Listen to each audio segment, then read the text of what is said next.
Arthur Pigou, 1877-1959, est un économiste anglais. Il est le fondateur de l'économie du bien-être et l'un des premiers auteurs à avoir réfléchi à l'économie environnementale. Il est connu par ailleurs pour avoir donné son nom à la fameuse taxe Pigou. L'économie du bien-être et les externalités, 1946. Pigou est le père de l'économie du bien-être. Ce champ de l'économie étudie les conditions dans lesquelles on peut assurer le maximum de satisfaction aux individus qui composent la société. En étudiant un certain nombre de situations non optimales, situations dans lesquelles on peut améliorer le bien-être d'un individu sans détériorer celui d'un autre individu, Pigou met en avant le rôle déterminant des externalités. Il est question d'externalité lorsque l'acte de consommation, ou de production, d'un agent influe positivement ou négativement sur la situation d'un autre agent, sans que cette relation fasse l'objet d'une compensation monétaire.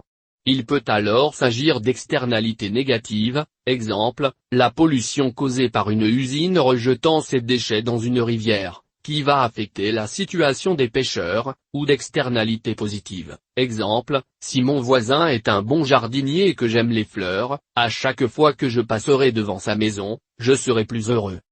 Le point commun des externalités est qu'elles ne sont pas prises en compte par le marché. Ainsi, en présence d'externalités, si chacun poursuit son seul intérêt, on obtiendra une situation sous-optimale, l'usine polluera trop et mon voisin ne mettra pas assez en valeur son jardin. La taxe Pigou, ou taxe pigouvienne.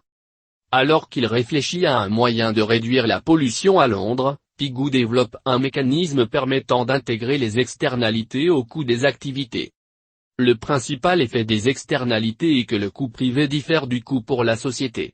Par exemple, quand une usine pollue, son coût, dit privé, est plus faible que le coût social, puisqu'elle n'intègre pas la pollution qu'elle génère dans ses coûts.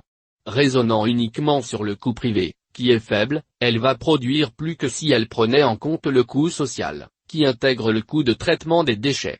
L'externalité négative va donc engendrer une surproduction.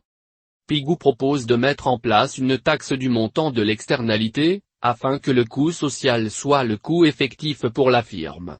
La mise en place d'une telle taxe devrait ainsi réduire les effets négatifs.